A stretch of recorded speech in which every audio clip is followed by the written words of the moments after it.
You can lead from any position, even a hospital bed. And all it is choosing positivity in the face of negativity. The greatest gift you have as a human is choice. You have a choice. Nobody makes you a victim. You control whether you get up and drive forward or not. I think you gotta have a dream. The School of Greatness. Really? Yeah. Please welcome Lewis Howes. You have this incredible story where you got shot many times in war and came out the other side with a positive attitude. Yeah. Whereas a lot of people who go through minor setbacks have negative attitudes and stay in this victim mentality. Can you share what happened that really transformed your life with this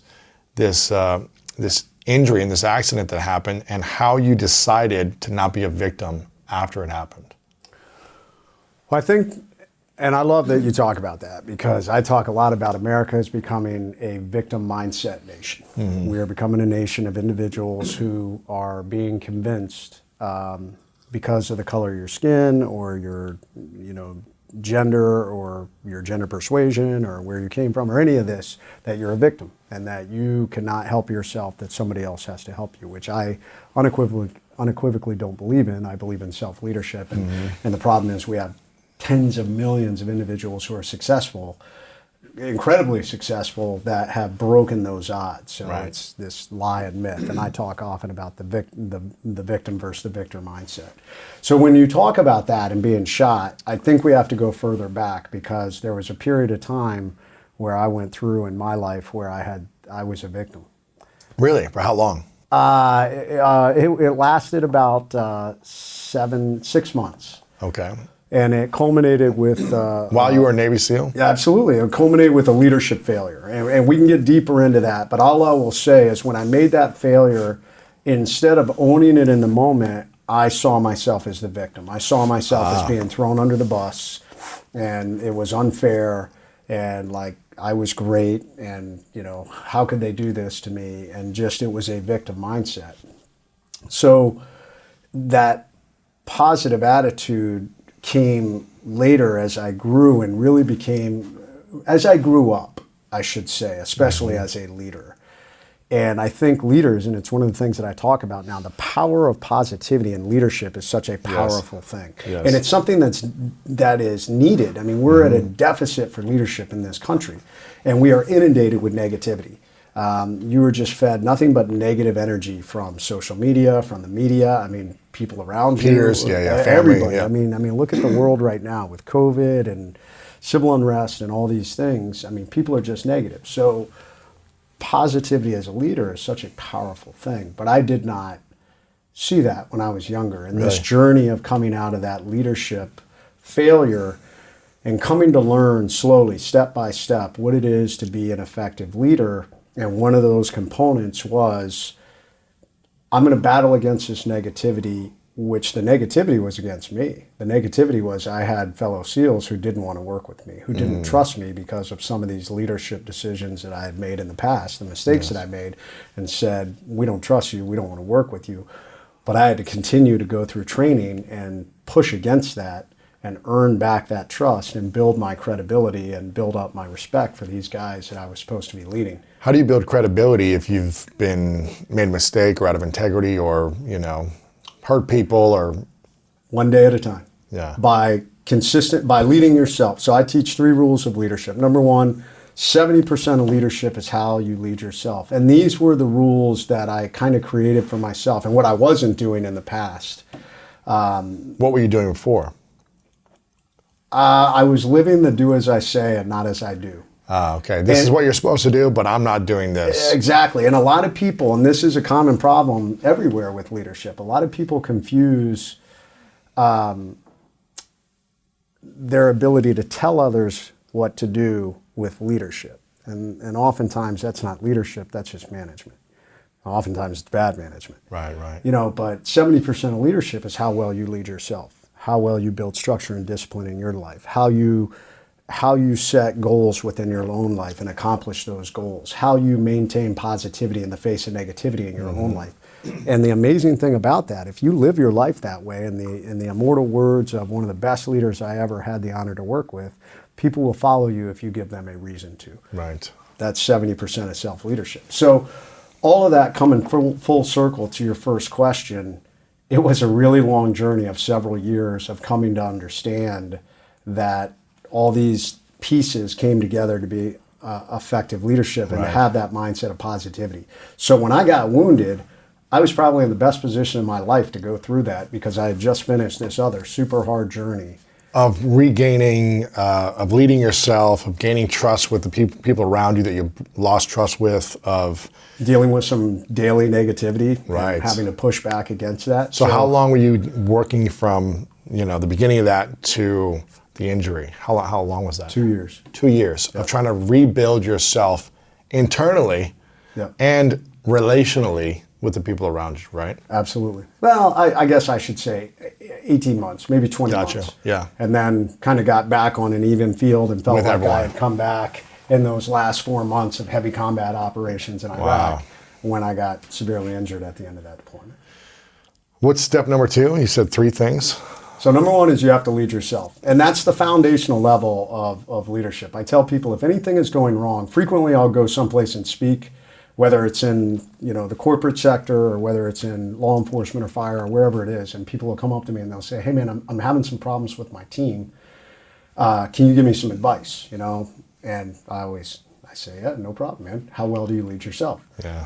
And there's an issue if they go, "No, that's not what I'm talking about." Yeah. I'm talking about my team. And I'm like, Comes back to us. 70% of leadership. Always go back to yourself first. How are you doing those things? Structure, discipline, goal setting, positivity.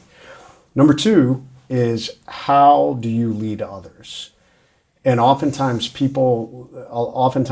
like we were talking about, a lot of people confuse our ability to tell people what to do as leadership. And that's not really leadership. That's just managing people.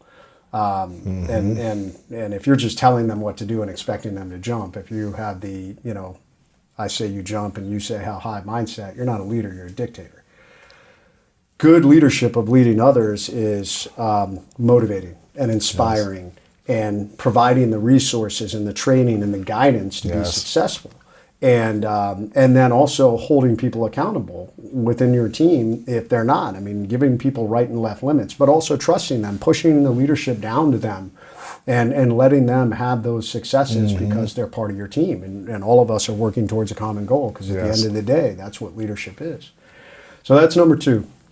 And number 3 is leading always. You cannot pick and choose. And this was the big mistake that I made as a young officer that almost ended my career, is I was picking and choosing when I wanted to lead. And this can be both in a work/recreational setting. That's how I was really damaging myself. But oftentimes I also see it in a work/major adversity setting. And that's where people start to break down. What do you mean by major adversity? There's a major crisis or chaos that has happened in your work environment. If it's a sports analogy, your team is getting their ass kicked, right, and everybody is starting to feel sorry for themselves, and everybody's starting to turn inward. And even though they haven't physically quit, they are mentally quitting, and they're just going through the motions. And that is the moment that a leader, in those hardest moments, in the storm, in the face of that, has to step up and lead. That's where we lead always. Yeah. It is in those hard moments. It's when nothing is going right, everybody's miserable, that you have to step up and lead. And that's what's critical. And that's, I talk about that, in my case, I had that epiphany moment in that hospital bed. And I realized. So you got injured. Tell us what happened, the story of you getting shot up. What happened? So we were at the end of our deployment in Iraq in 2007. And you've been a Navy SEAL for how long now?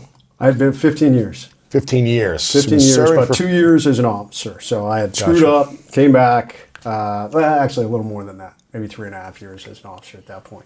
But had screwed up, came back, super successful, very combat-heavy deployment in Iraq in the summer of 2007.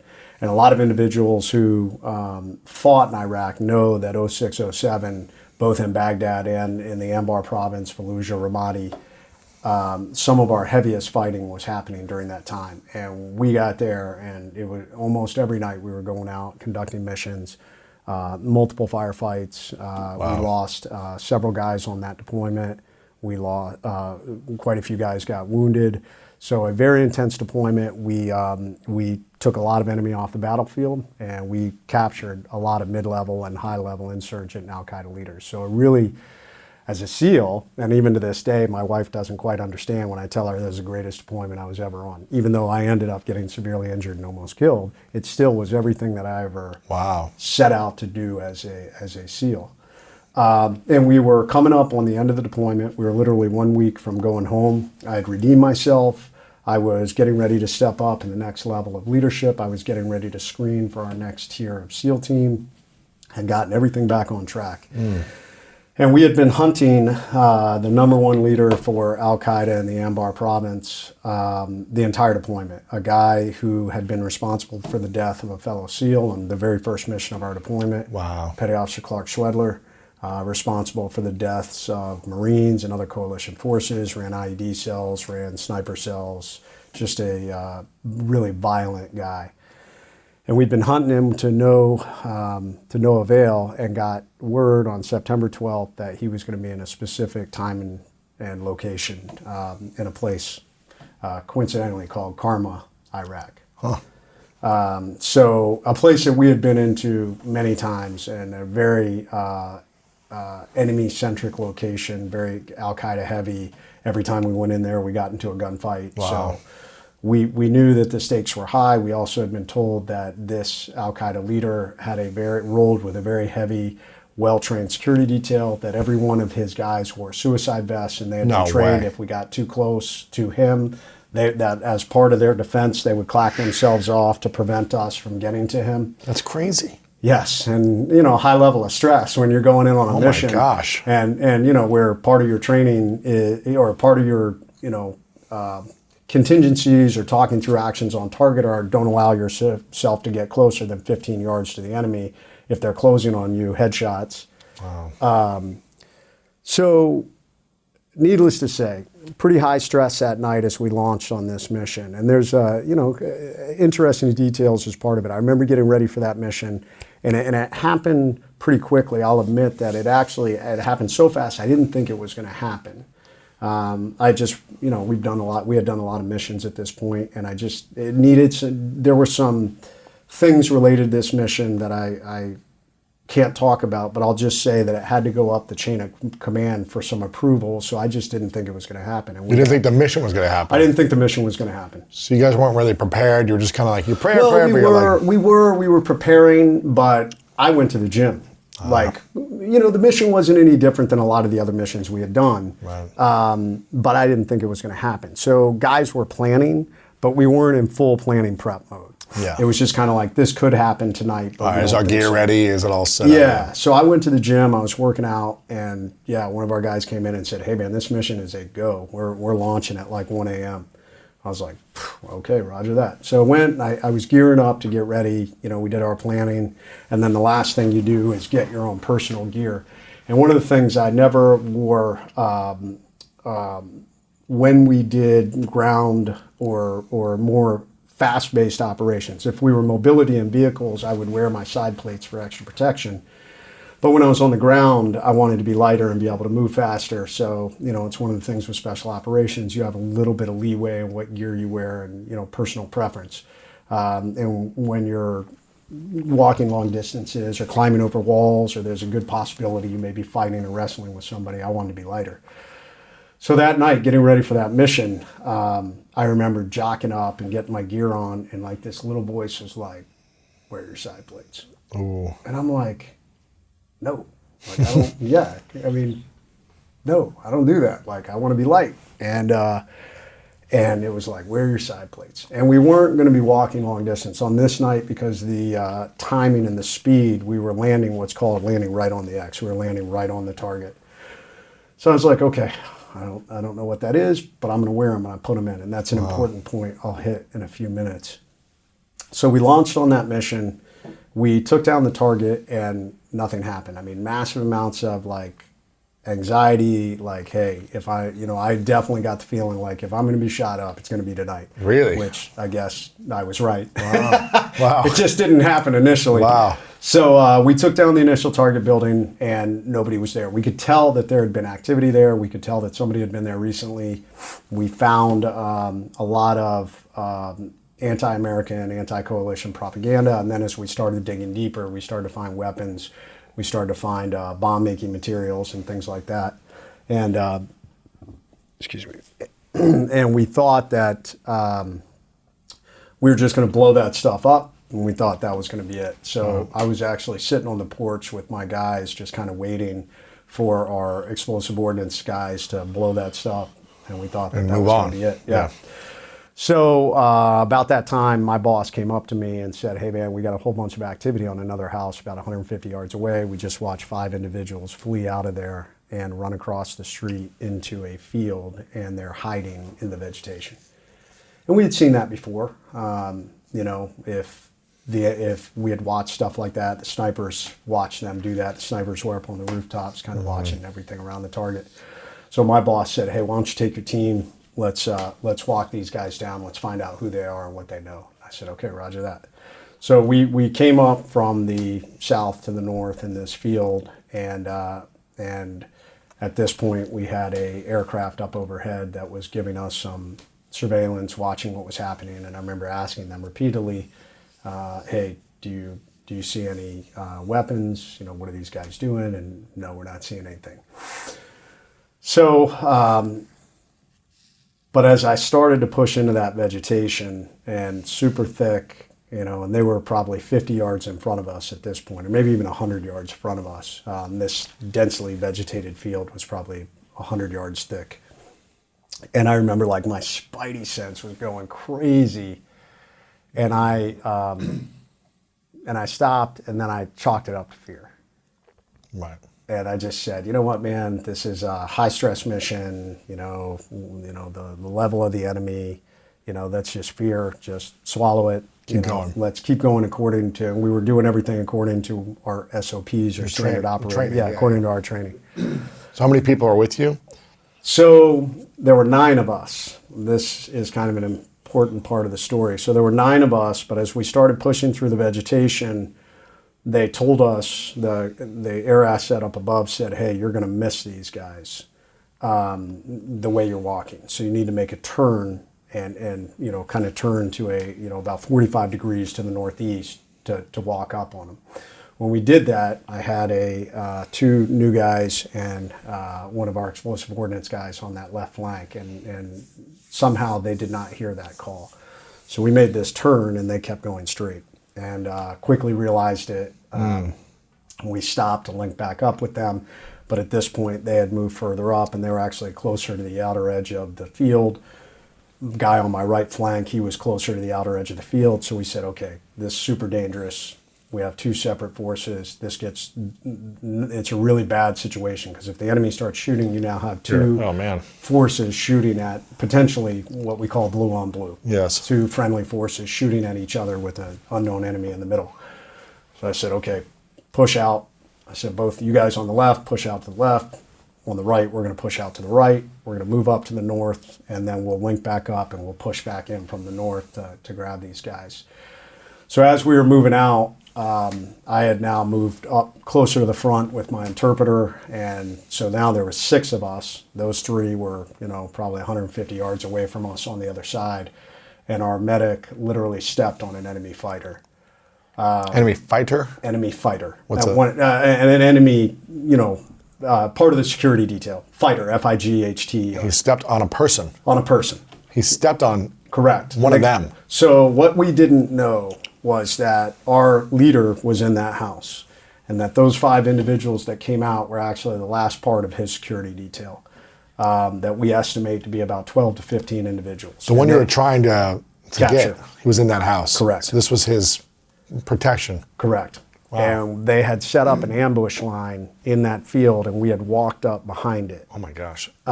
He stepped on one of them. He stepped on one of them, and the guy rolled over, and our medic immediately shot him. At this point, and he was the last guy in the line. So at this point, I'm now out front with my medic, with our interpreter and our other guys behind, and our medic was the last guy.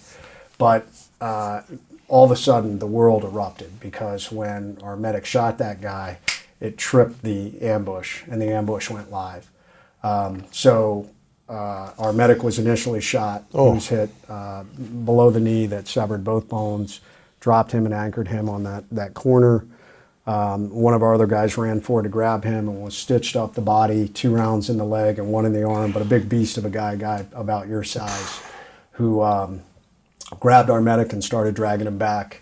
He got shot a bunch too? Yeah. And grabbed him after being shot? And still managed to Holy drag cow. himself and our medic back to the only point of cover being something that'll stop bullets, which was kind of like a big, like John Deere tractor tire about 15 yards, back from the field. That's with crazy. nothing else behind it, like literally thousands of yards of empty, desert.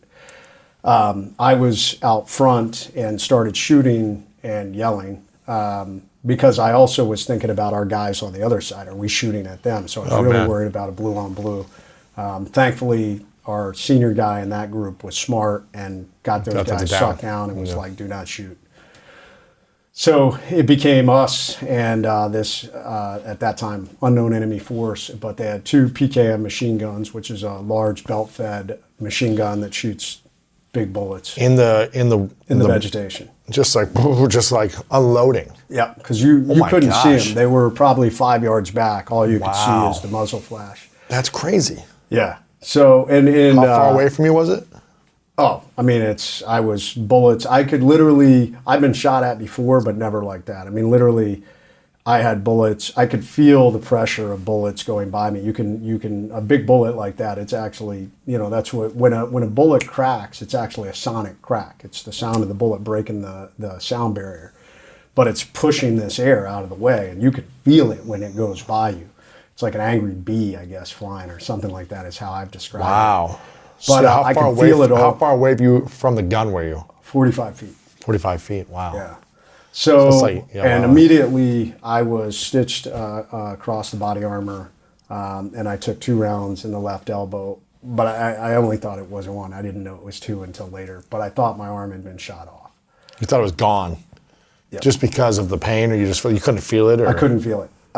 It was It's so like, instant too. It's just like. So, when you hit your funny bone, Yes. it felt like that amplified by like 1,000. Yeah. It felt like I had been struck by a lightning bolt. It was like Dang. It was like an 800-pound gorilla hit me in the elbow with a bat, and then I was struck by a lightning bolt that traveled up my arm and slammed me in the back of the head, and then I couldn't feel my arm. Oh my gosh. So I remember reaching over, and I guess it caught on my gear, but when I reached over, I couldn't feel it. I felt nothing, so I thought my arm had been shot off. Oh my gosh. But I'm taking all this gunfire, so I kept shooting and yelling at our guys. And at this point, then both guns turned on me, and I took rounds off my helmet. I took rounds off my gun. I took my left night vision tube was shot off, and I turned to move back to where the guys were towards that tractor tire. And that's when I caught a round from behind that hit me right in front of the ear. It traveled through my face, exited the right side of my nose, took off most of my nose. It blew out my right cheekbone, broke my cheekbone, kicked it out to the right, vaporized the orbital floor, broke all the bones above the eye, broke the head of my jaw and shattered my jaw to my chin. It's like a moment. And it knocked me out. One bullet did that. One bullet. Holy cow. And the guy saw me go down and thought I was dead. Thought I'd been hit in the head, which I mean, technically I had, but thankfully not in the brain. Yeah. But I was unconscious. I don't know. We don't know how long. 5 to 10 minutes. And so at this point, this gunfight is happening directly over me. The guys are shooting. The enemy's shooting back, and I'm unconscious on the ground as bullets are flying directly over me. So when I came to, I was laying flat on my back and definitely out of it. I know you've had your bell rung really good. Yeah. And it takes. I didn't get shot in the head, but yeah, I mean, I've been. But yeah, I mean, the impact. Yeah, yeah, and I mean, where it takes a couple of minutes to get clarity back to the world and like, where am I? What happened? And that's kind of where I was at. And I could still hear shooting and like, okay, what's going on? Okay, and the biggest thing I was like, I'm really messed up. Like that's you what I knew your got. arm. I Yeah. thought my arm's gone. I think my head is blown up. Yeah. Yeah, so I was You like, could probably I'm feel like severely the messed pain. up. And then I actually remember reaching up to my face no. and feeling the hole in Oh, my face. no. Yeah, and was like, You felt the whole. You're like, oh man. I've been like, shot in the face. You're like, I can feel the bone in there and the Yep. teeth sticking out, and oh my Yeah. gosh. So and then I you was see? literally watching the tracer go over me. So the bullets or the. So machine guns, every fifth round has phosphorus mixed in with the gunpowder. So if gosh, you you watch a see. movie where you see it looks like laser beams coming out of the gun, that's tracer fire. Machine Wow. guns use that every fifth round. It's like a sighting thing. You know, I just aim my You saw that going right over you. Yeah, literally, like 8 inches over me. That's So that was kind of my terrifying. first cognizant thought. Don't like, move. Don't sit up. Don't move. Yeah. You're dead. Yeah. Important safety tip. Wow. You know, if you ever wake up and you hear gunfire and you see laser beams, don't sit up. I did. Yeah. Yeah. Like that. You're welcome. But and then my second thought was, man, I am like really messed up. Like I don't have a lot of time. I was trying to get I was still thinking that my arm had been shot off. So I was like, I got to get a tourniquet on my arm because we train that way. Like you have to save yourself first. Yes.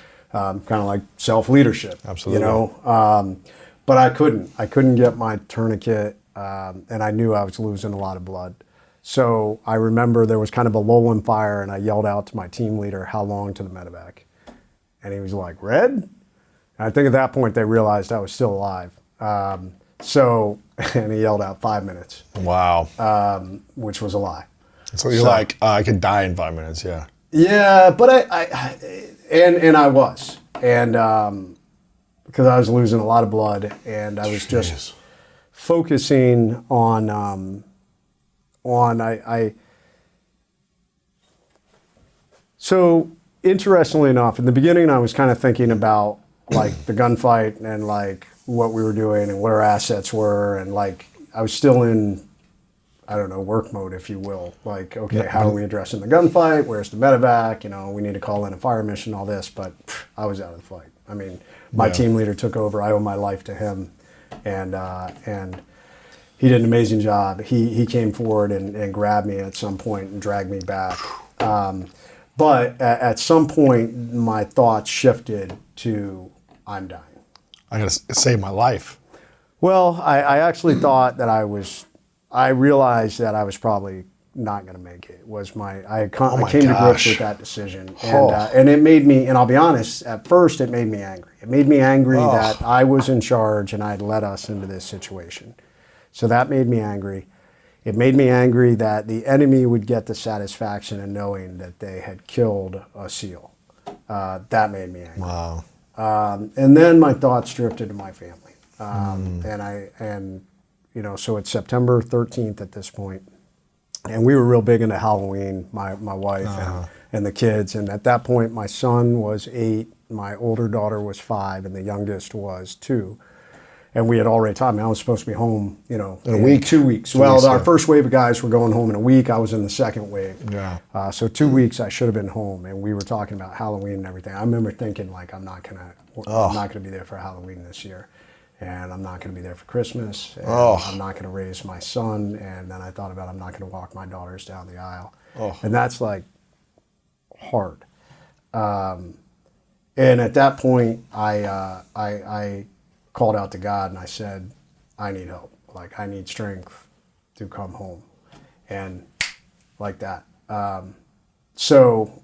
Like, miracle moment, but I suddenly had strength. And I don't know how long from that moment until the end of the gunfight. But over that period of time, guys continued to fight. My team leader got a tourniquet on me. And we ended up calling in what we call fire missions, rounds from an aircraft, munitions basically. To give you some time. Yeah, to take the enemy out, which that fire mission was the closest fire mission ever brought in the Iraq war. We literally called rounds directly on our position, which the aircraft didn't want to do. They were like, we will kill you guys. And my team leader was like, hey man, there ain't gonna be anybody left, so bring it. Wow. So would he just try to not do it within 100 yards of where you're at, or? Yeah, he just he did certain things, and very smart on him how he basically called those rounds in. But I remember literally watching those rounds impact in front of us and blow my up over gosh. us as it took the enemy out. That's crazy. And then all I focused on was stay awake. Stay to alive, stay alive. yeah. Stay So if you awake fall to stay asleep, alive. you're And dead. that's what I wanted to. I've never felt a So fatigue tired, like right? that. Yeah. And I lost, the doctors estimate I lost 40% of my blood volume. And they said it's a miracle you survived. They said your fitness was, they said your fitness was the only thing that kept you alive. I think the big man helped. Wow. But yeah, that when they loaded us, so the three of us got loaded onto the helicopter. And I guess I should back up. So when the helicopter came in, it landed about 75 yards away. And my team leader tried to gosh. drag me. And I was like, stop, that like seriously hurts. Oh my gosh, just drag you from like your neck collar or something Yeah. and like, oh my God, your face and hanging here's off. the other thing I wanted to say. So I took a round two things happened when I was laying on the ground before we called in those rounds and before my team leader came and got me. For whatever reason, I took my helmet off. Oh. I don't know why. Here, let me take this life-saving piece of equipment off and set it next to me. But I did, and it took a round through it. So my helmet, we have a drawing, this No Bad Days skull drawing that we use that people love, that it shows all the damage. A friend of mine that's an artist drew it right after I was brought to the hospital. They did a CAT scan and created a 3D model of my skull to figure out how to put me back together. And it literally looks like somebody took an axe and hit me in the face. The amount of damage starts up here, goes down here, and there's just this giant hole. The bone is kicked out over here to the right. So he drew this, but he drew the hole in my helmet in the skull, which gives it this cool look. But the other thing, thankfully, you took your helmet off. I took it off for whatever reason. I don't know why. So the helmet got shot, you said? It did while I was laying on the ground. When you took it off? I also took a round in the right side plate. When you were laying down? Yes. On the right side plate? So Did I it go through the plate or no? No. So it hit it, which is still saved me. painful. Oh, I knew it. I knew I had been like, hit. "Oh!" Like when Yeah. I got the my body armor back, I was like, I immediately pulled it out, and sure enough, you can see where the round impacted the plate and ricocheted off. But that would have probably killed Ended me you, yeah. because it would have gone through and taken out my kidney. Probably would have blown through my spine. So I don't know what. Plates, wow. So how many rounds hit you in the body? Like, So 3 in the body, 8 in the body armor that we're aware wow, of. so body armor is a Saved my life. lifesaver. Yeah, absolutely. And when they loaded us on the helicopter, several years later, I got to meet the crew that medevaced us. Oh and my got to thank gosh. them. That must have been, And they thought we didn't make it. Like when they dropped us off, these guys are dead. Yep. And they told me, they told me the story of that night, and it was amazing. They said that that helicopter was only configured to carry 2 wounded guys, and it was TF-160th, our basically the Navy SEALs of helicopter pilots. So they were our medevac crew that night, and those guys are awesome. I owe my life to them. They had a flight medic on board who worked feverishly to save all of us while they were flying the rotors off to get us to Baghdad. But they couldn't close the door because there were 3 of us instead of 2. gosh. And we were all bleeding so bad, they said that it was creating this mist of blood in the Oh my helicopter. gosh. So when they landed and got us out, like they realized they were all coated, they were just soaked in blood because it had like literally created Sprayed everywhere, yeah. everywhere. And they said it took months to get all the blood out from every dial Oh my and knob. gosh. So they were like thought about us all the time, and they never knew if we survived. And it was only years later that I tried to track them down. A friend of mine that was part of the 160th managed to dial back, find out who was in charge during that time and who would have flown that mission. And pretty cool. I got to meet them and thank them. That's amazing, man. Yeah. Wow. So were you unconscious during this time? Did you wake up? Were you in and out? So I was adamant at the hospital that I never lost consciousness. They were like, the doctors were like, "You're kidding me." And I was like, "Nope, never lost consciousness." And then my guys got home and like, "Dude, you were in and out of consciousness from the moment you were shot." So, but what's interesting, like your brain doesn't realize that you've passed out. You just come to, and there are gaps. Yeah. And there are some things to this day I don't remember. There was a point in the gunfight that they had pulled me back to the tire. And at one point, they're shooting and they're dealing with the enemy, and one of our guys, our medic, was like, I'm going to throw a grenade. And I guess I sat up, and I had worked in a jungle warfare team when I was younger. And Yes. you never throw grenades into vegetation because there's a high chance they will hit a branch and bounce back at you. So super dangerous, don't do it. And I guess whatever reason, those lessons were in my brain because I immediately sat up and was like, don't you throw that grenade. You're going to kill all of us. Put that away. And then I laid back down. And to this day, I actually wasn't told that story till years after the gunfight. We happened to be sitting around one night drinking and catching up. And he was like, do you remember this? And I was Wow. like, No, man. no memory at all. So Wow. in and out of consciousness. And later the gaps got filled in. The gaps from Sure. the helicopters, the gaps from my team. So how do you overcome this devastation? I mean, physical devastation, emotional trauma, loss, you're unable to be fit for service now. How did you, when you kind of come through in the hospital, I guess, what happens next? So in the beginning, in the very beginning, I'll tell you, it was elation. Like I was so I'm happy to be alive. Happy to be alive. I'm here, I'm alive. Yes. I'm going to see my family. Exactly. And I was just so thankful to be alive. I remember like when I first came to, my commanding officer was there and the master chief was there. So the first thing I really remember is one, I tried to talk and I couldn't. I was just pushing air, which was really weird. And I remember the nurse said, Lieutenant, you've been shot in the face, you are trached, you're can't wired talk. shut, you're not going to be able to talk. I was like, okay. So I motioned and they brought me a piece of pen and paper and I asked, my first questions were, are the guys okay? I said, has my wife been notified? And do I still look pretty?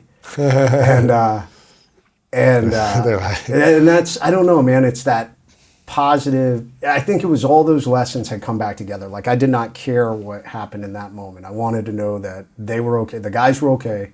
Like nobody had died, and that my wife was aware. And then I was just trying to be funny. And so that was kind of the first thought. And then it was just elation. And I was on super heavy drugs, which I've never done drugs. So, but as that timeline progressed, by the time 96 hours later from the time I was wounded, I was in Bethesda, which is a testament to our medevac system. Like in 4 days, I went from Baghdad to Balad, where they treat head injuries and they stabilized me. And then they moved me to Germany, where they had more stabilization surgeries. And then they flew me to Bethesda, Maryland. So that was 96 hours I was back. Back in the U.S.? Yep.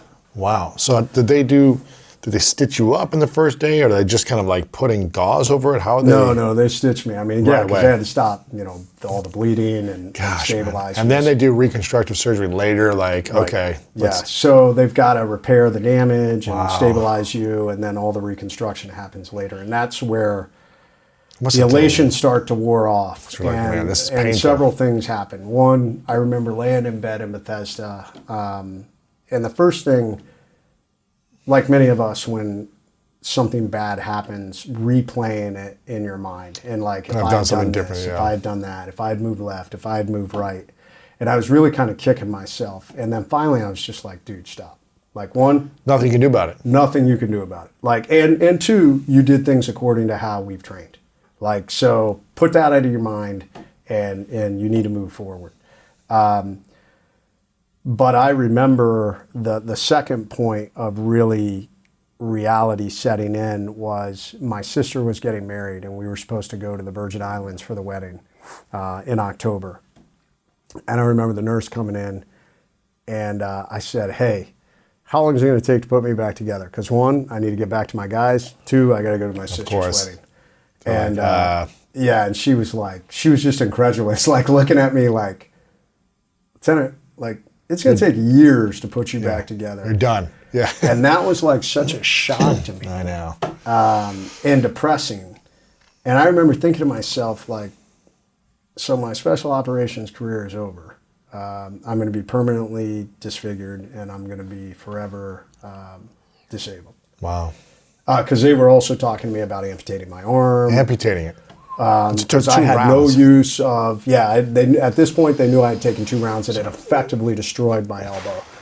The first round hit me in the base of the humerus and just shattered my humerus, and the second round hit me on the inside of the elbow, which shattered both heads of the ulnar radius. Oh man. So, and I had no use of my left hand.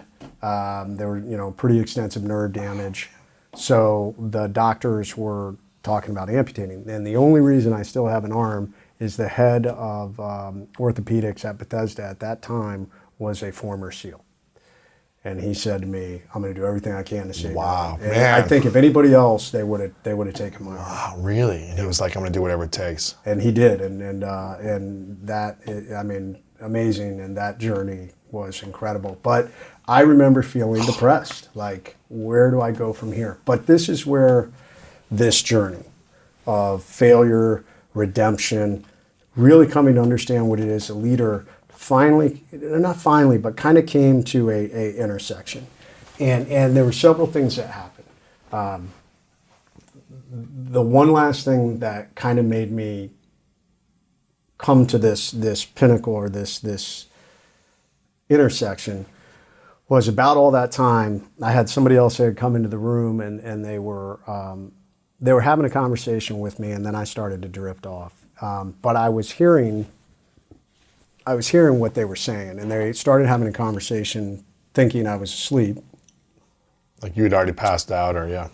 About how overwhelming the hospital was and how terrible it was for all these wounded warriors, and how they were never going to be the same. They were going to be broken. It was a victim mindset.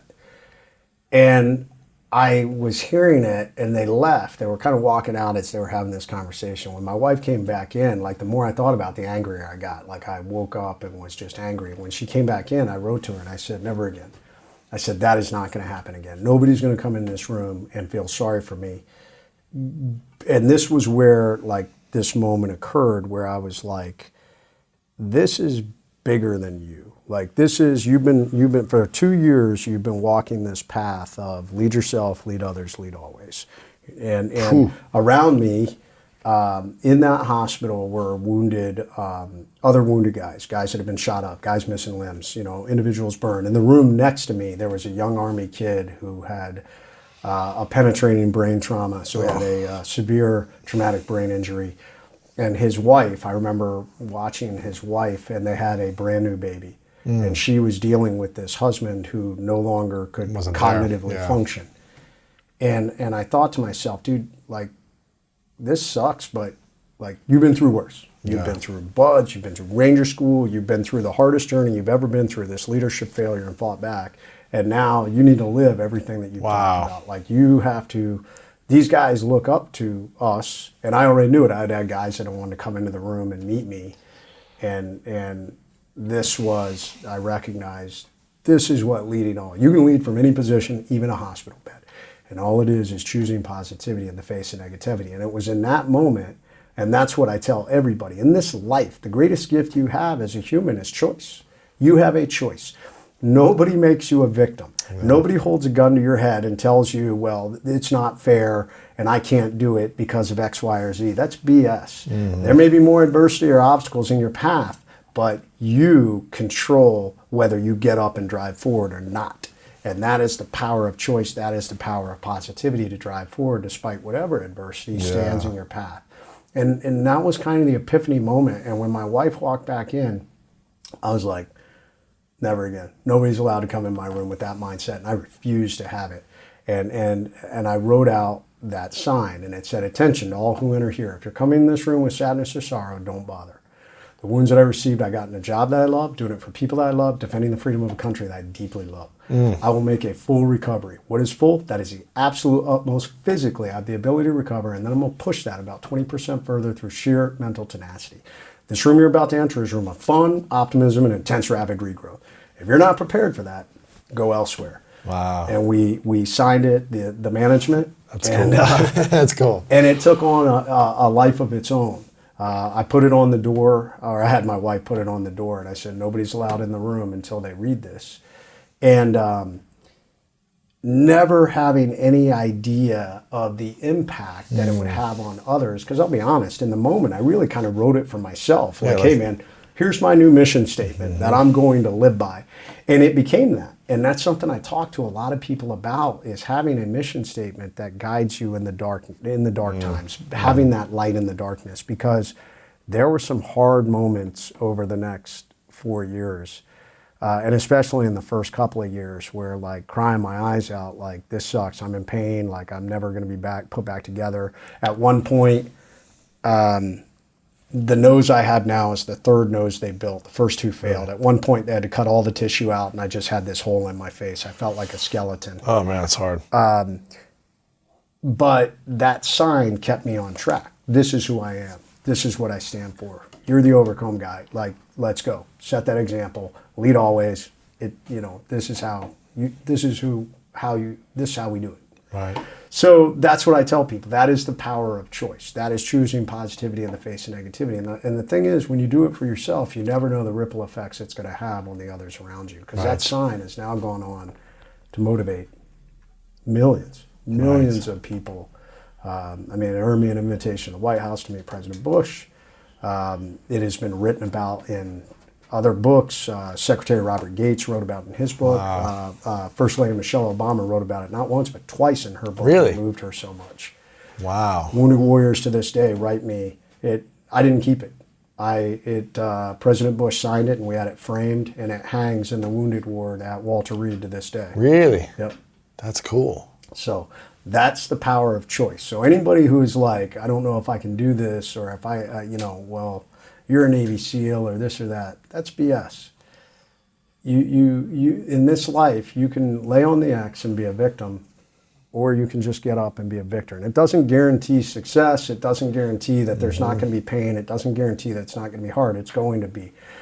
But you will be better for it, and that's how you lead, and that's how you drive forward, and that's how you make a difference. Right. I mean, why do you think people get into a victim mentality in the first place? Why don't you think that they learn this earlier on and stay in that positive mindset? So I think part of it is, excuse me for Go a ahead, second. take your time, yeah.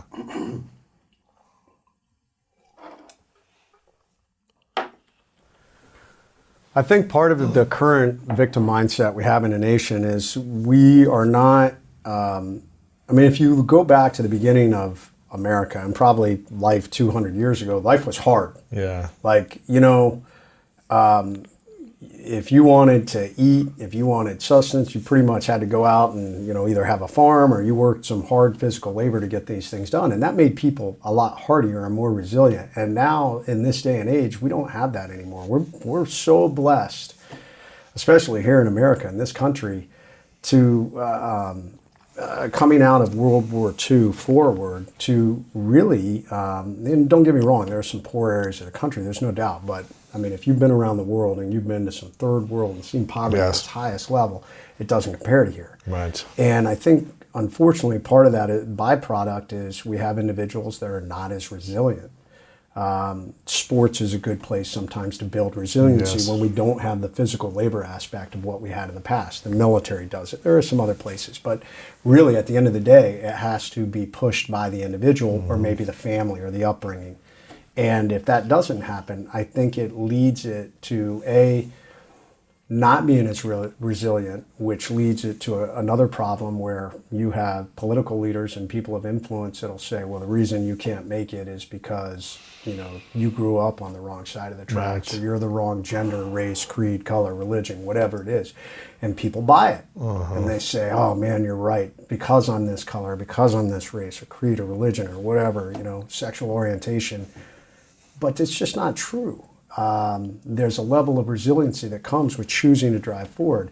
And if it was true, then nobody would be able to get ahead that comes from that persuasion. And that's not true. There are tens of millions of incredibly successful, amazing people who are black and white and female and Muslim and whatever it is, whatever demographic that we want to try and paint on somebody and say you can't get ahead. So I think that's part of the problem. So we need to build a more resilient people and help them to get this idea that Sometimes nobody's going to come save you but you. But it starts with you. And you have to be the one that gets up and starts to drive forward. What would you say would be the biggest lessons you learned from being a SEAL then? That just about life in general, from your entire time there? So I summarize that in one phrase: get off the X. Get off the X. Yeah. So and the X is any point of attack, any point of crisis, that's one of the big things I talk about to companies and individuals. It is the sticking point in SEAL training and special operations lingo. The X was the point of the attack. It was the ambush point. So for one side of my career, I had trained to try and put the enemy on the X, and that X is a specific point that usually we pick ahead of time that will channelize them into an area that it makes it very difficult for them to get out of, and then we rain as much firepower and explosives to try and A, destroy their will to fight, and B, destroy them or equipment or whatever else. And what I had learned also was if you're ever on the X, you have to get off the X as quickly as possible, because the longer you sit on it, the harder it is to get out of an ambush. So 2007, my gunfight, we survived because my teammates fought back and we were able to get off that X. I mean, it took a little while. We had to use the air assets. My teammates fought back, but that's what enabled me to be successful out of that gunfight. When we got to the hospital, or when I got to the hospital, I kind of realized that I had stepped out of one ambush into another ambush. An emotional, psychological ambush. Absolutely. And this journey that I was facing. And I remember when the doctors were telling me, we're thinking about amputating your arm and it's going to take years to put you together. I felt like, man, it's no longer the bombs and bullets of battle. It's the bombs and bullets of life. Wow. And everybody gets hit by those bombs and bullets. So it took a couple of years for that all to come into clarity, but it made me realize everybody gets ambushed in life. Everyone. And everybody gets stuck on that X. And that X is insidious. It's like quicksand. And the more you want to feel sorry for yourself, and that's what happens. When people get on the X, three things happen. Number one, we will look back at what we've lost.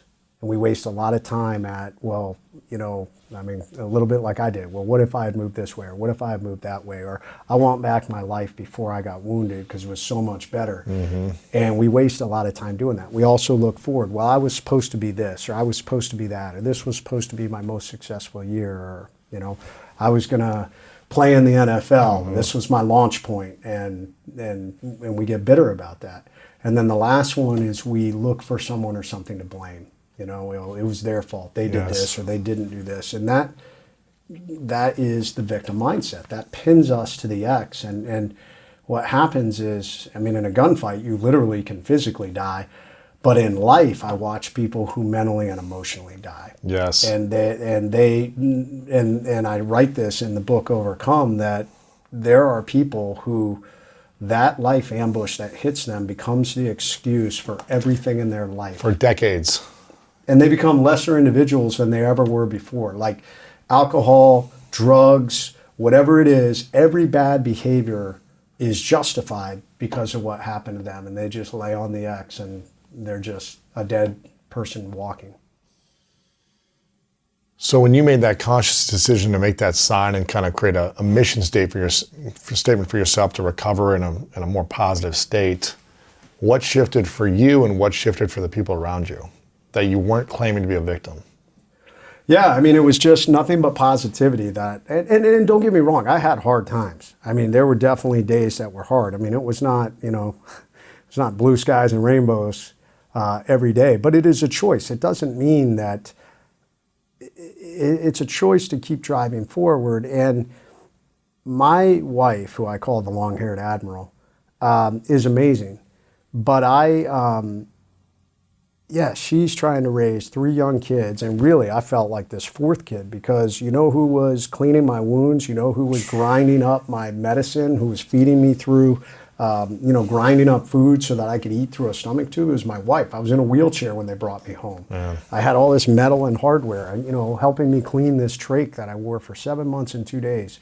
So the last thing I was going to do was add additional stress to her by complaining or by, Right. and not only that, I want to set the example to my kids. Like, hey, bad things happen to good people, but by complaining and being negative, you are not helping the situation in any way whatsoever. And this is something I talk to people about, and this idea of leading always. When it sucks the worst, nobody needs to hear about it, because all you're doing is pulling others down.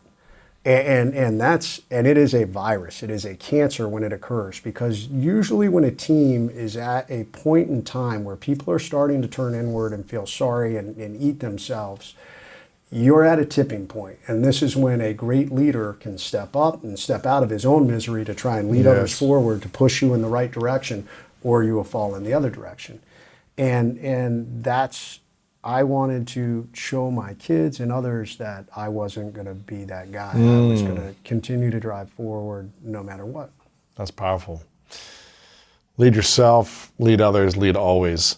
For those who are looking to accomplish their goals, but they feel stuck in life, what would you say were the strategies of the SEALs in accomplishing your goals at the highest level? What are some of the things that you guys did strategy-wise to make that happen? Structure and discipline. So muscle memory would be the biggest one, which is now many of the things that I teach in both Overcome and in my Point Man for Life program.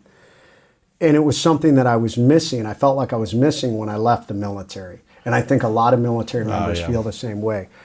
The SEAL teams are incredibly effective at what we do for a lot of reasons. One of the reasons is selection.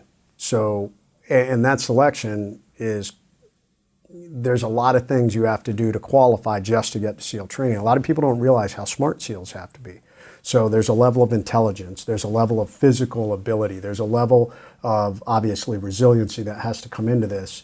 And then we put everybody through this meat grinder called SEAL training that eliminates anybody that doesn't have that ability. And then once we get, once you get to the SEAL team, it's how we train and build teams. And it's forged through tremendous adversity, because our training, even once you get to a team, is designed to be very hard. I mean, some people would say almost sadistic in the way we would train. We would look for what is the absolute worst case scenario we can think of, and then how do we amplify that just a little more To make it even more to make it even worse. And then train from that. And then train from that. And it was grueling and painful, and sometimes we got guys killed in training. I mean, you try to reduce the level of risk, but we also recognize that in order to be ready for combat, we have to train at the highest level. So, and in order to do that, it was a lot of repetition. And crawl, walk, run was the mentality. And it was not these big goals of, hey, I'm going to take down this entire town, like, right off the bat, because that's really complicated. That starts to get into all kinds of very complicated things. It was, how do I take down a single room? And we walk as we flow through it. And then it became, well, how do I take 2 rooms? How do I take 3 rooms? How do I take a house? How do I take a compound of 3 houses? How do I take a village? So it was a crawl, walk, run mentality all the time. And then structure and discipline in the way we trained. Everything was built up that way from shooting.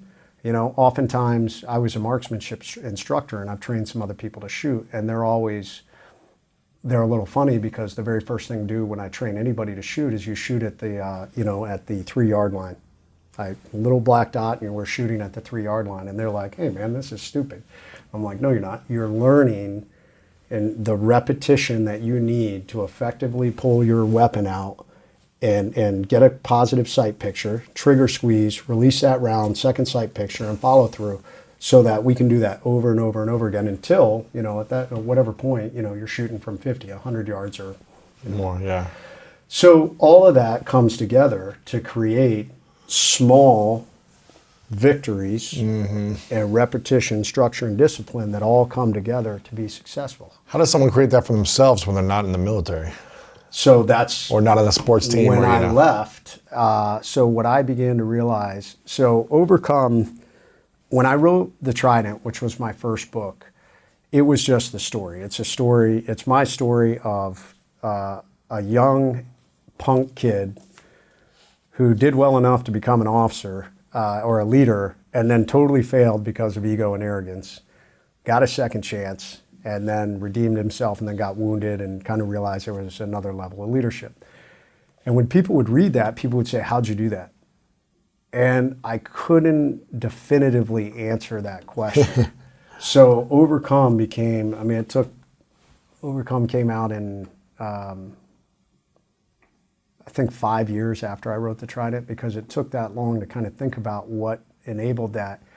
And a lot of that had to do with when I got out of the military, I missed that structure and discipline. I missed, a lot of people don't understand that the military is sometimes a really simple existence, especially when you're deployed. Like when you're in the combat zone, it's a very simple existence. You eat, you sleep, you work out, and then you train and conduct missions. And you're worried about the guys around you. And the real world's really complicated. There's all these distractions. There's no one that gives you the guidance. No one hands you a mission and says, hey man, this is what you're doing today. You got to figure out your own mission. Exactly. And as I got out, I realized that I had to figure out my own mission. And all these things were not there. So I started with, okay, so how was I successful coming out of these injuries? Because that's what everybody wanted to see. How were you so positive? How'd you write that sign on the door? How'd you, less than a year and a half after your injuries, launch a nonprofit? How did you, later create your own speaking company and all these things? And I realized that I was super balanced as a leader when I was wounded. When you were wounded? When I was wounded. I wasn't prior to being wounded. Really? And not when I had the leadership failure. And at other points in crisis in my life, I realized I wasn't as balanced. I think I saw one of your videos recently talking about like the key to successful leadership is balance. It is. I believe it. But balance is a misnomer too, because it's not like, well, I put 20% in this bucket, in this bucket, in this bucket. I teach something called the Pentagon of Peak Performance. So 5 key areas that a leader should be balanced in. The foundational level is physical leadership. And it's something that I've come to find that all of us as we get older have a tendency to let slide. We do the opposite of probably what we should be doing. Just be going harder and yeah, because as we get older, we're breaking down, and we need to take care of ourselves better than we do when we're younger, where your body's so much more resilient. And that's why I tell people, as a leader, you need a lot of energy. You need to be able to think clearly. You need sound mind in everything that you're doing. So that foundational level of physical leadership is critical to what you're doing, and that consists of sleep, nutrition, and fitness. So those 3 components. And my physical leadership saved my life when I was wounded. Now, for most people, hopefully you're never at that level. But in some ways, right now, you look at today, COVID's kind of a strange thing, but for the most part, it is individuals who are not healthy that are having the greatest problems. Right. And those with a stronger immune system seem to be doing better. Absolutely. And it's like that with other diseases. Right. So once again, physical leadership, to have the energy and the ability, we manage stress better. So that's the foundational level. Number 2 was mental leadership. And when I became a junior officer, and I was super arrogant, I really thought I knew everything. And I didn't challenge my beliefs. I didn't question my own capabilities. Do as I say, not as I do. I didn't do things to get out of my comfort zone. And those are the things that make up mental leadership. Constantly educating ourselves, constantly challenging our beliefs. We're in a day and age where it's dangerous, in my opinion, because social media feeds you the information that you like to see. And so many people don't go seek out. They don't challenge that belief system of what they're being fed. Right. So it only furthers their belief in things that may or may not be true, but because you keep clicking on that line of thought, you're being fed all that information. The news is no different. The media, people watch what they like to see, and it's very biased in this day and age. So mental leadership is constantly challenging your beliefs. It's doing your due diligence to find out what's really true and how does it play into who I am and what I'm trying to do.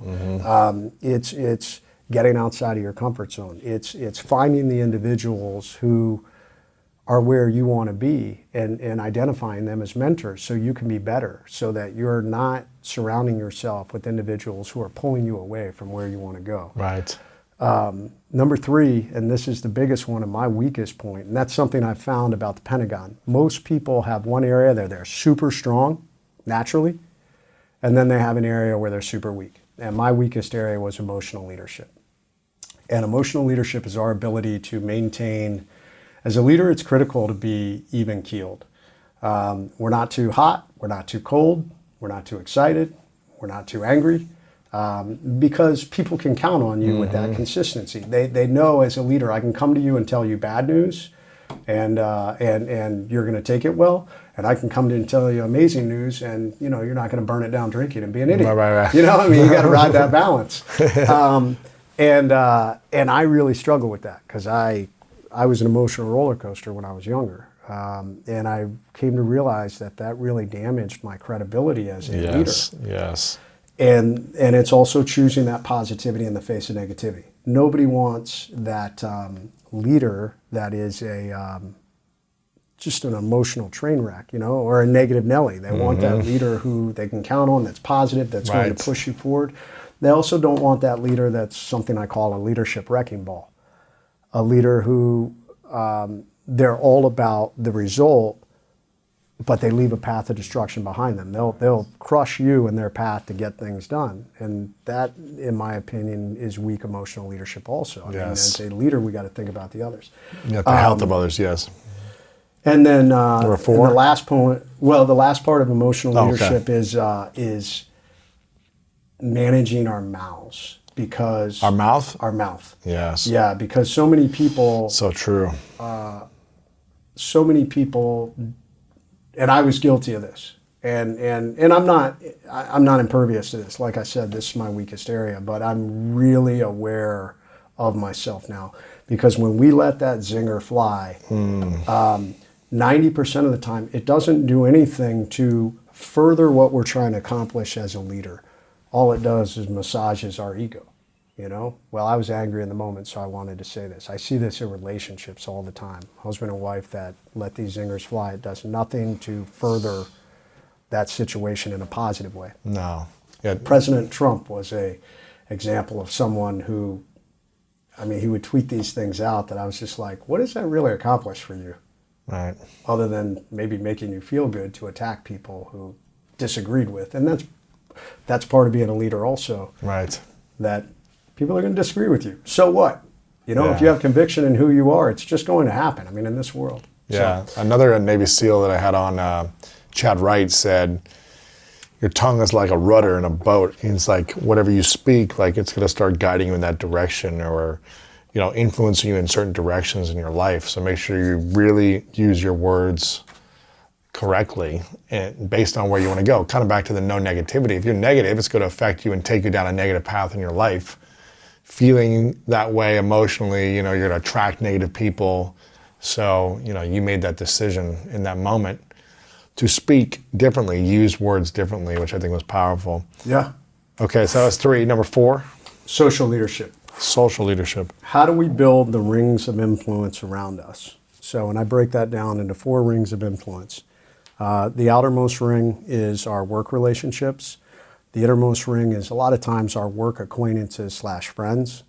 The third ring is our close friends. And then that bullseye is our immediate family.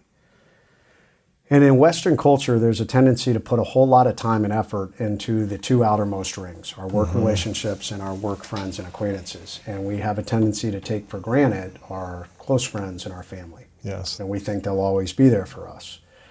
But when a major crisis comes, when you're on the X, that may or may not be true because that's when everything is being pressure tested. And if you haven't put the time and effort into your immediate family, then oftentimes it will break.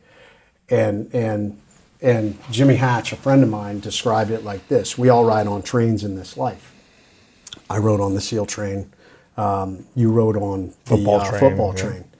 And we never know, all of us hope that someday we'll get to wherever we want to get off. For some of us, it's the end of the tracks. For others, there's a specific stop they want to get off on.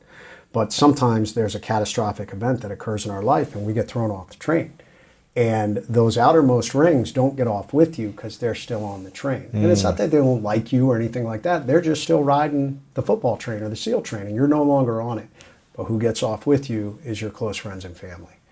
And so often I have watched individuals that get into a major crisis, and you also know so many successful people that have been super successful but got to the end of their career or even the end of their lives and said, why didn't I put more time into my family? That's true. So social leadership is making sure that we are investing in those relationships to be ready. The key question I ask everybody is, will you be ready? For what? It doesn't matter.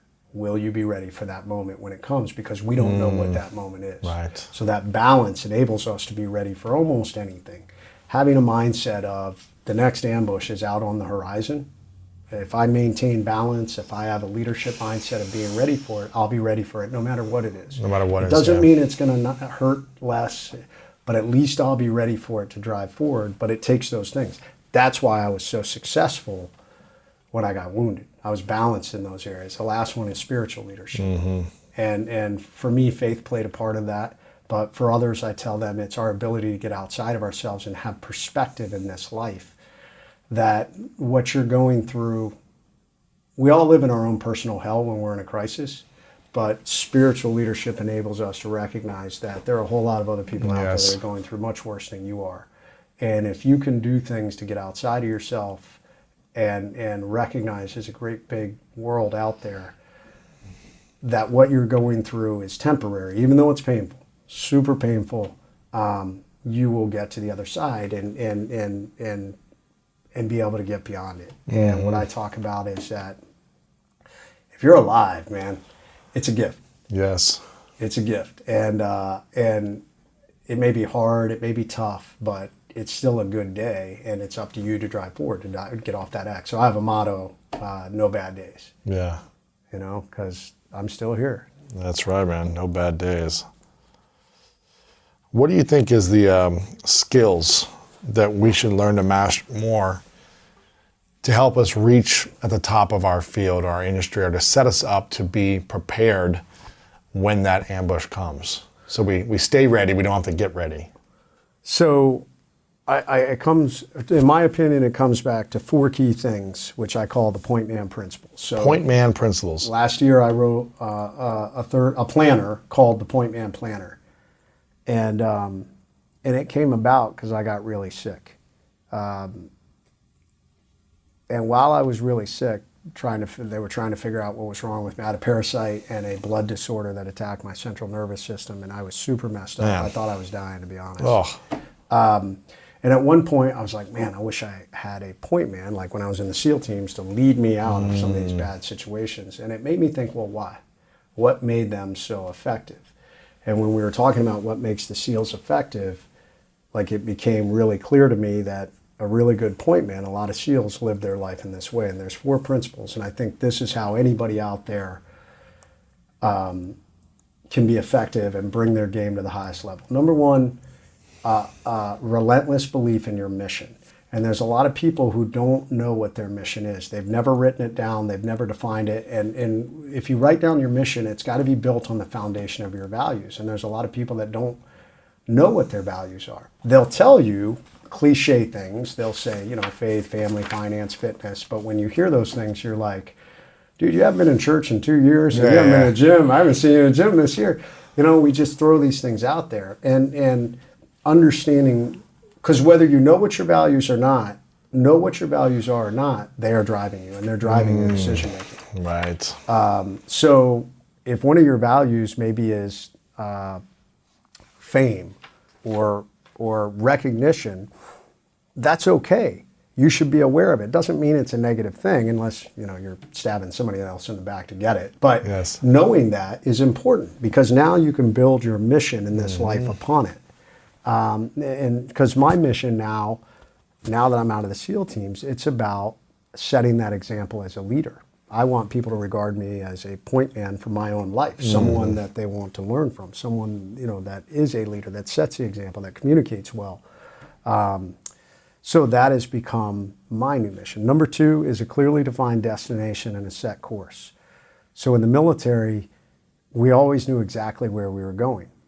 And in life, people often don't. In life, people say, well, I want to be rich, or I want to be in better shape. Well, those are not clearly defined things. It's kind of like saying, I want to go west if I needed to go someplace, you know? So a clearly defined destination. In the military, we use something called the Universal Transverse Mercator System. It's a grid system that covers the entire Earth, and it breaks it down into It's the exact point. Exactly, a 1 meter square, almost the size of this table. Yep. It's crazy. In the whole world. Well, all the way, the North and South Poles become an issue. Yeah, sure. But yeah, all the way almost to the North and South Poles. Yeah, you yes. Where most of the people live. Yes. Exactly. So when we identify a target, it's broken down usually all the way to that 10-digit grid, meaning a 1 by 1 meter square. That's crazy. So a very clearly defined destination, and that enables us to not have any deviation, you know, and we're not going west. We know exactly where we're going. Yeah. And then the second part of it is a clearly defined course. And that course is a bearing on how we get there or how we follow our compass to get there. Most people may have one, but they don't have the other. And you can't get to where you're going without having both. They may have the destination, but not know the how to get there. That's right. Because the course becomes the how-to. It becomes our waypoints. Like, I give the example of when I wanted to be a SEAL as a kid, I knew that was my destination. That was a very clearly defined destination.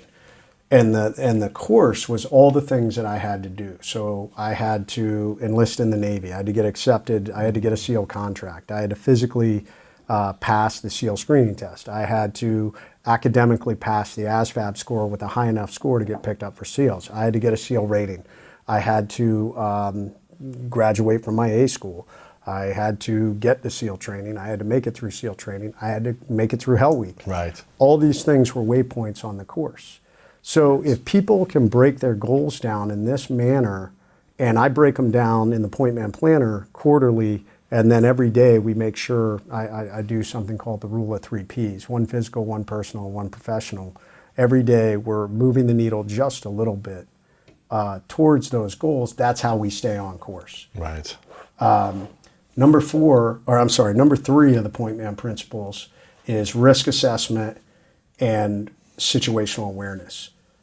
So many people walk through life totally blind. When we talk about will you be ready, they're not ready for the ambushes that are coming, and oftentimes they never see them coming, even though the signs were there.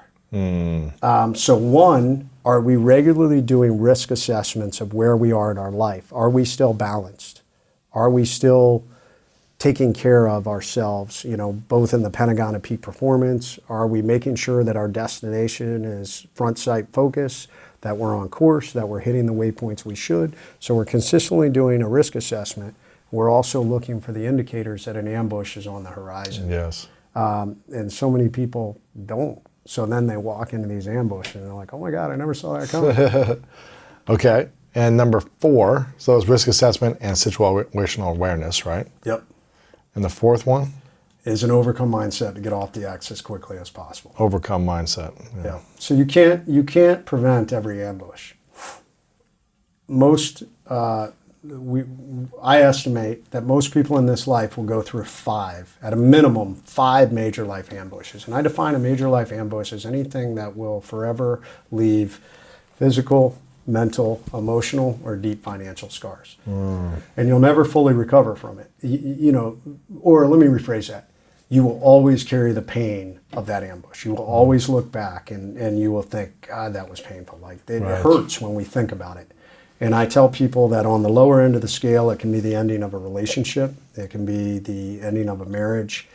Job, personal failure, professional failure, lawsuit, bankruptcy, the failure of a business. It can be life-threatening illness or injury, life-threatening illness or injury to someone you love.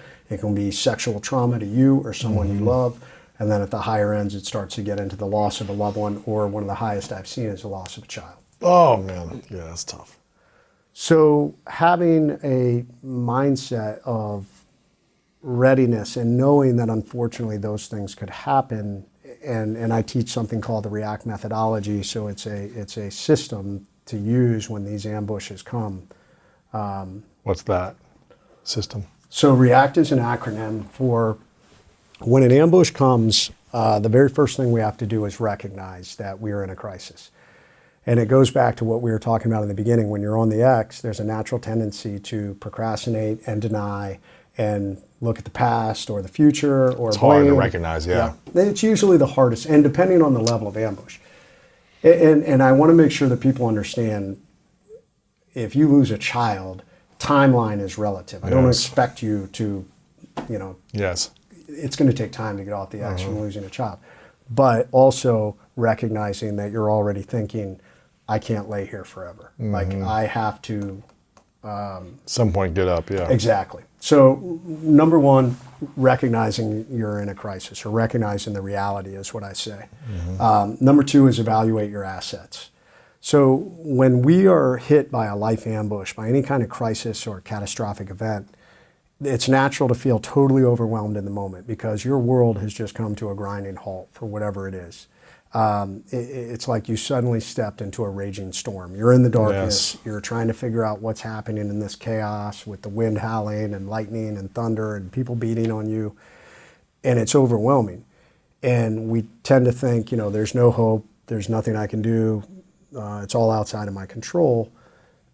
But we have to, in that moment, figure out how we control what we can. And one of the first things we can do is evaluate what assets do I have to bring to bear to this problem. I always talk about it's like tools in our toolbox. So what can I either buy, borrow, use that I already have? If it's a business crisis, it may be an accountant or an attorney, or it may be advisors or a board that, or maybe whoever that's helping you to get out of this crisis. Maybe outsourcing someone that has specialties that help you Yes. deal with whatever problem you're in. If it's a personal crisis, maybe it's a relationship crisis, so it could be a marriage counselor, a priest, or whatever it is. Having those things, though, makes you suddenly say, okay, this is crisis, but I can deal with it. Sure. Number three is assess possible options and outcomes. And what usually tends to happen when we go, the slowest part is A, recognizing, B, starting to gather, hey, I have tools, or what's in my inventory to deal with this. And then there tends to be this tendency, if you will, to suddenly rush. Like, oh my God, this sucks. I want to get off the X, and I have these tools, so let me use these to get out of here as quickly as possible. Right. Okay. And I tell people, you got to slow down. You got to take a tactical pause. In the military, we called it let the battlefield develop. And look at all the outcomes. Yeah, all the outcomes, and also maybe there are things that are happening that you haven't seen yet. You're behind the scenes, yeah. So getting your team together, whoever is helping you, whoever's Yeah. part of this inventory, this Yes. is where we now assess both the short-term and the long-term impact of the decisions that we're going to make. Okay. And the C? Choose and communicate. So you choose the direction you're going to go and you communicate it to the people around you. You're never on the X by yourself. The X has its own gravitational pull, any kind of life ambush. So if you are if it's a personal ambush, your family, your kids, your friends get pulled on the X with you. Yeah. If it's a business ambush, your team, yeah. Your team, believe it or not, even your clients can get pulled on That's the X true. with you. So it's important that we choose and then communicate, because frequently as a leader, especially when we're in a crisis, sometimes we want to internalize Yeah. and we don't want to, even though everybody around us can see you're in a storm, man, you're on the X. Yeah. But it's important to communicate for three different reasons. Number one, when we communicate, we verbalize what we're going to do.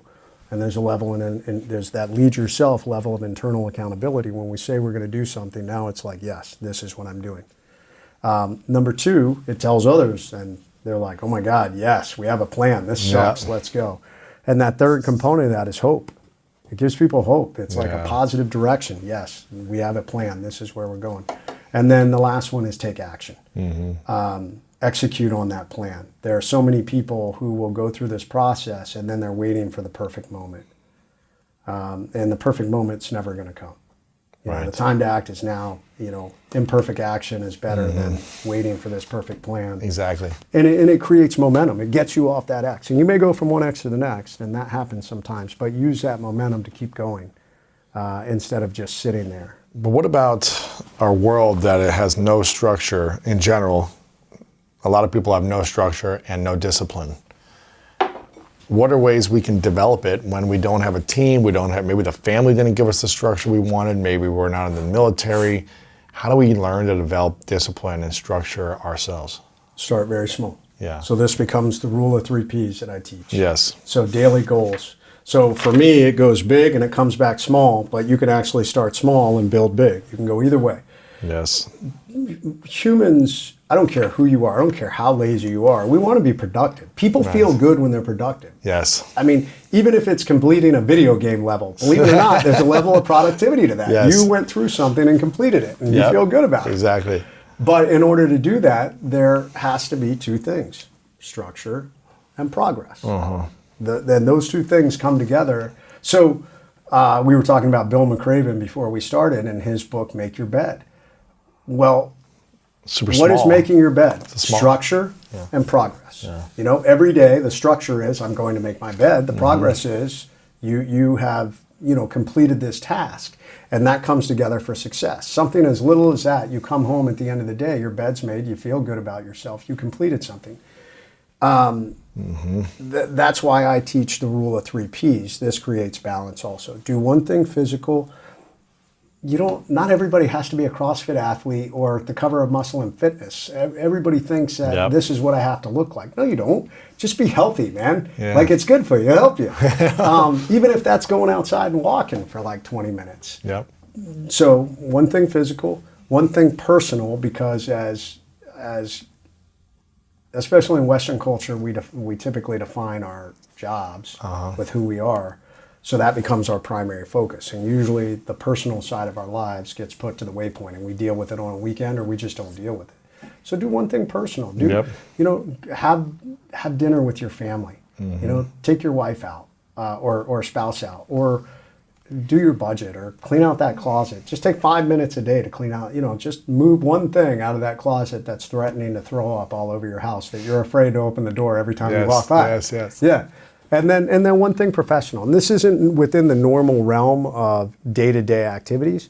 It's what is something that's going to help you or your business in the long run that maybe you don't have the time to do every day. Maybe it's an online course to get another qualification. Maybe it's, I want to expand my product line into this new thing, but I don't have time to do it. Well, you know what? If I take 10 minutes to just work on what this is going to look at like every day, that's structure and progress. Right. It's I know you're familiar with this term. The Japanese call it the Kaizen principle. So small gains lead to big success. Yes. So that's how people do it. I mean, we just start small. Everybody wants. We are a.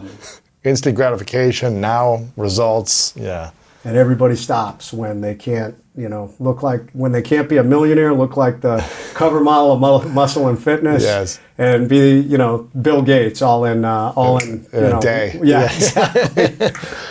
I love this, man. I love the practicality of it. I love the frameworks. I love the inspiring stories that you've had to learn the hard way many different times to implement these strategies in your life. Go ahead. I was just, and Louis, so, and that's really an important thing, because I think people want to say, oh, well, you're a Navy SEAL. Of course you can do these things. Dude, I'm a nobody. I'm 5 foot nothing. I weigh 100 and nothing. My family was poor. We came from nothing. Like, all these things have worked for me. And they'll work for anyone. Right. But you know the deal. You just got to put a little bit of the work in. You got to show but up it's consistently, consistency. man. Yeah. That's what everyone always asks me, like, Louis, how did you grow your show? How did you do these things? I go, I've been showing up for 8.5 years every week. I haven't missed a week. Keep showing up. I keep trying to get a little bit better. It's like there's no real like crazy hack. It's like you got to keep showing up for yourself, and other people will show up for you the more consistent you are. Opportunities will come to you. You'll start to feel better about yourself because you're showing up consistently for your bed, for your health, for your professional, you know, your family, all these things. You'll start to feel better. Yeah. but you got to be consistent. It's so true. You got an amazing book, man. It's called Overcome, Crush Adversity with the Leadership Techniques of America's Toughest Warriors. Make sure you guys check out the book. You got my guy, Ed Milet, who's been on the show, John Paul DeJoria, who's been on the show, Steve Weatherford, who's my guy as well. So you've had a lot of my friends on here endorse this. And very powerful message, book, and strategies in here. So make sure you guys get the book, get it to some friends. You also got the Point Man Planner, which I think is powerful, which kind of gives people a daily framework on how to do this, right? That's right. So you can get the Point Man Planner. You can get this book, Overcome, over at jasonredman.com. It's also on Amazon and bookstores like that. You're on social media. What are you using more, Twitter, Facebook, or Instagram? Probably Instagram and Facebook, but I try to put out something positive every day. My big thing, every Monday I put out Monday Muster. Yes. And I put that on all the socials, and it's usually about a 10 to 12 minute just positive message of starting your day and especially your week off right. Absolutely, yeah. So okay. And that's on my YouTube channel also. On YouTube as well, awesome. So Jason Redman, is it WW, is that right? Yeah. Or Jason Redman WW on social media, and jasonredman.com for your website. We can get all the information about this stuff. This is a question I ask everyone towards the end called the 3 truths. Okay. So I'd like you to imagine a hypothetical scenario. It's your last day on earth many years away from now. And you get to accomplish all your dreams and goals and live the life you want to live for the rest of your life. But for whatever reason, you've got to take all of your work, your books, your messages, like all the content you've put out in the world has to go with you or go somewhere else, but it's not here in the world. And no one has access to your information anymore, but you get to leave behind 3 lessons that you would share with the world. I call it 3 truths. Okay. What would you say would be those 3 truths for you to leave behind? I would say